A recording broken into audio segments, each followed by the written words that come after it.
Well, a 19-year-old man has been arrested and charged with threatening to kill, kidnap, or inflict harm on a president, vice president, or family member after he drove his vehicle into a barrier outside the White House last night. Police say their preliminary investigation indicates Sai Varsith Kandula of Chesterfield, Missouri, acted intentionally when he drove into the White House barricade. Officials retrieved a Nazi flag from the U-Haul, which you can see laid out in the street in this photograph. A law enforcement source also told NBC News that the suspect made some kind of inflammatory comments at the scene. Kandula has also been charged with assault with a dangerous weapon, reckless operation of a motor vehicle, destruction of federal property, and trespassing. No weapons or ammunition were found in the truck. No injuries were reported. This situation is still developing, and we'll obviously report on more information as it becomes available. We really don't know a lot at all. This is obviously a very young man, 19-year-old, from Missouri, of a Indian ethnicity, a name in some sense, or Pakistani or something from the part of the world, South Asia. Yeah. There's nothing more we know about his motives. Obviously, the finding of the Nazi flag is raising the specter of it being having Nazi ideas, and then now there's a lot of, I'm seeing on Twitter, a lot of people saying, well, here's another white supremacist who's not white. Isn't that interesting? With the criticism of the idea you could be a white supremacist if you're not actually white, which is something we've talked about before. Now, no one actually was calling him a white supremacist in the first place that I can see. So, he's not white. Now, he could still have Nazi ideas, or it could have nothing to do with anything. Who knows?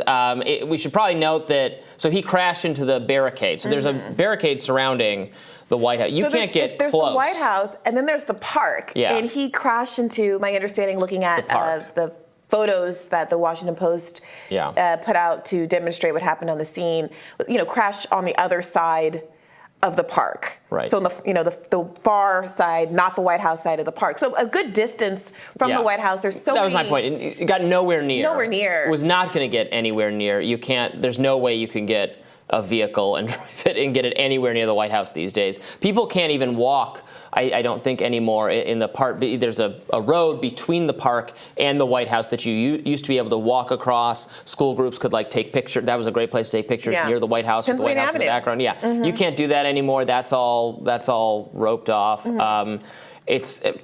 Frankly, it's annoying as a pedestrian living in the city, the greater barricades everywhere around the White House, and then also the Capitol.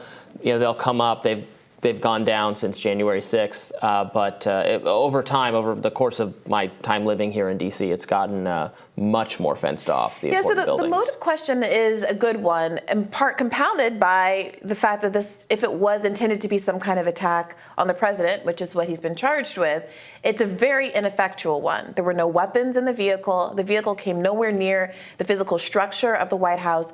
They did reportedly they chose to evacuate the hotel that's on the corner of where the accident happened, the Hay Adams Hotel, I guess out of an abundance of precaution.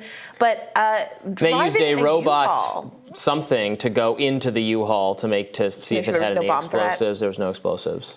Yeah, it's hard to understand why somebody would put themselves in a situation where they're facing significant criminal penalties for what seems to be a very symbolic demonstration that has the effect of wrecking a car, not anything else.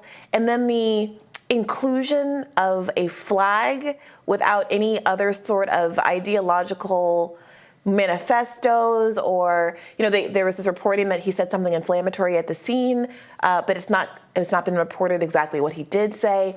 So this is a situation that I think is ripe to breed suspicion. Then for the people who are claiming it's a false flag, et cetera. On the other hand of it, it is so incredibly lazy that if it were to be a false flag, it is unclear who this is for. But he is not the first person to drive a vehicle into the barricade around at least the Capitol. It happened, there was a car that did it at the Capitol just a year and a half ago or so. I don't know exactly when that was. Same thing, no chance of succeeding, no explosives or weapons, just drove into the barricade. Yeah, look, crazy people. There was a fence hopper. There was a guy on foot who got over the wall and I think was sprinting across the White House lawn, and then they got him. I don't know. People are deranged. People do things that don't make any sense to the rest of us. Yeah, I guess for somehow and we look for for me broader that makes political more context. You know, hopping over the fence seems to me intent to get into the White House, crashing into a barricade on the other side of a big park. Yeah.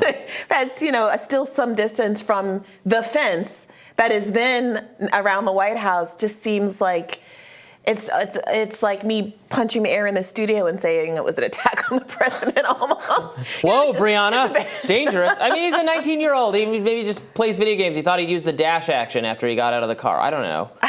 Yeah, I mean, we'll definitely continue to cover this. It's unclear, obviously, what's going on there. I mean, we're making light of it a little bit. No one was hurt at all, so there's no somber attitude really to bring to it. Right. Good on the Secret Service for acting quickly. I guess there's a reason the barricades are up the way they are. Yeah, there was no chance of this ever imperiling anyone in the White House, as it should be. People need help. I don't know what else to say. People need help. So here's an interesting dynamic. There has been reporting, conjecture, some polling to indicate that Joe Biden, former President Trump being under threat from various investigations, civil suits, et cetera, has had the effect of having his supporters circle the wagons around him. His polling has improved despite people's predictions. He is obviously leading, generally speaking, in the primary race, and additionally was up 7 points against Biden in a poll that we discussed yesterday. He seems to be getting strength from the perception that he's being attacked by his enemies. And there's an argument that the climate of COVID, but in 2020, the perception that Trump was not doing all that he could really helped Joe Biden as well in that electoral context. Do we think that these kinds of stories, the reality or perception of Joe Biden in the White House being under kind of a physical threat, evocative of 1/6 perhaps to some people, is something that is going to help people feel defensive of the institution, defensive of Biden politically in any way? I don't know. I mean, maybe people are feeling that way. I think most people who are very mad at President Biden for his policies and very supportive of former President Trump are expressing that in healthier ways, trying to get Trump elected again. And again, we don't even really know what his discernible ideology. Politics are, yeah. You have to point this out because it so happens that he's Indian or Southeast Asian or whatever it is. That is where the swastika symbol comes from. Before it was appropriated by the Nazis, it was a symbol of like peace and love and yes, I mean, of course, he does have a Nazi flag, not a random drawing of a swastika or it incorporated in some traditional Indian art or anything like that. It's not just the swastika. Well, I haven't seen exactly what the flag looks like. They had a picture of it laid out on the ground by the U-Haul truck in some of the reporting, and it was just a, cut paste out of history books, Sound of Music. There we go. I have it up on the screen for us now. So that's unambiguous, but the question is, what is that to mean exactly? Right. So we will let you know as soon as we find out. I'm sure there'll be rolling reporting on this as the day goes on, and we'll have more Rising for you right after this.